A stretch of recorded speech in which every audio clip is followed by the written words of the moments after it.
All right, you guys. So here we are, coming into the last few months of 2022.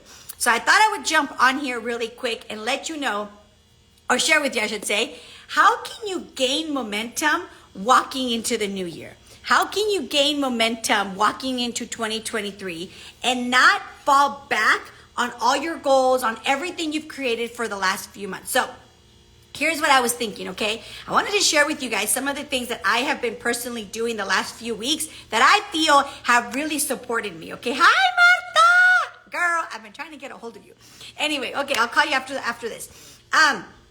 So here's what ends up happening, right? We are like literally around the corner from 2023. So you need to start to think about, I would encourage you to start to think about, how do you want your 2023 to be, okay? And that needs to start now. So one of the things that I have noticed in the last few years, I should say, is that right around this time, people start to act a certain way, okay? People start to either hide, isolate themselves, okay? And when they hide and isolate themselves, they end up falling into some type of depression.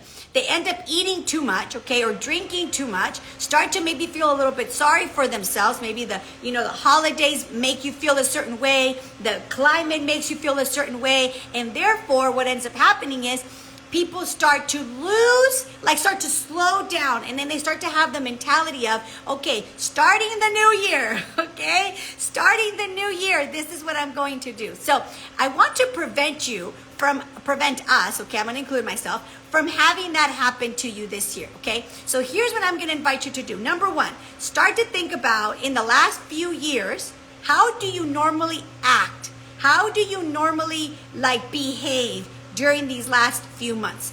Start to think about, what do you normally do, okay? So I'll tell you for myself. Normally right around this time, it starts to get cold, okay? And I'm not gonna lie, it makes me not want to go work out. It makes me not want to get out because it's cold, etc., etc., etc., okay? Then the other thing that happens for me is that I used to, before I was a mom, I used to not like the holidays. They kind of made me a little bit sad. We used to, when I was little, all get together as a family. We used to this, and that. We used to, and I lived in this whole we used to mentality. So what ended up happening was I always was living in the past, like we used to do this, used to do that. And rather than enjoying what we had today, and rather than making the best of today, I kept living in the past. So that made me sad, depressed, disappointed, and not really want to experience the holidays. Everyone's like, I love this time of the year. I was like, I don't, okay? And so that allowed me to feel a certain way. So knowing that I normally would do that, okay? Last year, I decided with Sergio, we decided that we were gonna make this year, like this time of the year, a lot better. So what did that look like, okay?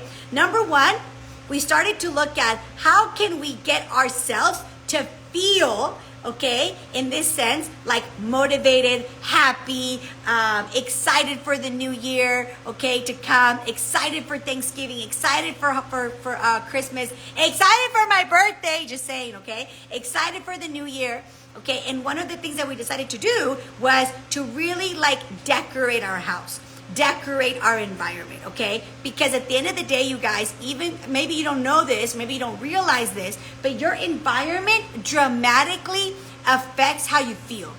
Your environment dramatically affects how you think.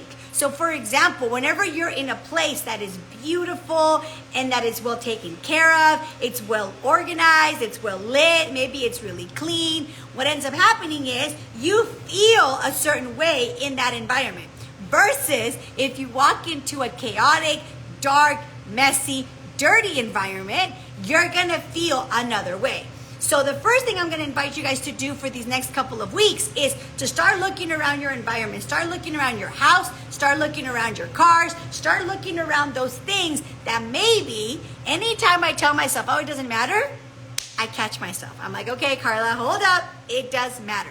Anytime I think oh, it doesn't make a difference, I say, hold up, check yourself, because everything makes a difference. Write this down. Everything affects everything. Everything affects everything.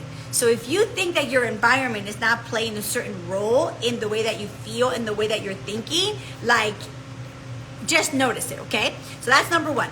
Number two, okay, and that is start to surround yourself with people that elevate your vibration. So I'm going to show you guys something, okay? Back here it says, your vibe attracts your tribe. Your vibe attracts your tribe. So what does that mean? That means how you feel, your vibration, your energy, who you are attracts a certain type of person, attracts certain types of things into your life. So my biggest recommendation, okay, I just got back from a gala down in LA, and I gotta tell you, I came back with so much energy. I came back with so much enthusiasm. Why? Because I was around my tribe of people that want to elevate their lives, people that like to live a better life, people that are wanting to better not only their lives but other people's lives. Those are my people, okay? And so being around them, you guys, it made me feel a certain way. It gave me tons of energy. I feel like I caught like another wind, okay? So look at who is around you. Look at the people that are around your life. Look who you're with, okay? And start to notice if what they have is what you want. Start to notice if what they do is what you want to do. Because the reality is, their influence, what they do dramatically influences you, okay? So start to look at that and say, okay, well, let me see here. Okay, maybe not, okay? I'm not saying to abandon them, but start to find yourself a new group of friends. Start to find yourself people that can elevate you, can help you, okay? Not fall back into the old habits of the past, but elevate you into the new version that you want to become. Start to find people that will help you elevate you to the new version of yourself. And I'm going to tell you, that is going to make the biggest difference in your life. Anytime you are around people that are inspiring, people that you look up to, people that you want to be like, it does something to your spirit. You will notice that you will want to elevate yourself. Your spirit is going to want to elevate itself into a higher and better version of yourself. So if you want to really catch momentum, ending this year strong, those are just two things that you can do to help set you up to win. Number one, look at your environment, your car, your house, things that might look messy and dirty and out of order. Start to tighten that up, okay? I promise you, it's gonna help you feel a certain way, okay? And then number two, there's a lot of things, okay? But then number two, make sure you start to surround yourself with people that are gonna elevate you, elevate the way that you think, elevate the way that you act, elevate on the things that you want to accomplish in your life. And as you start to surround yourself with them and start to elevate yourself, okay, I promise you, your life is going to take like another turn in 2023, okay? So I hope this helps. If you find this helpful, make sure you share and tag 2 friends, okay? See you later.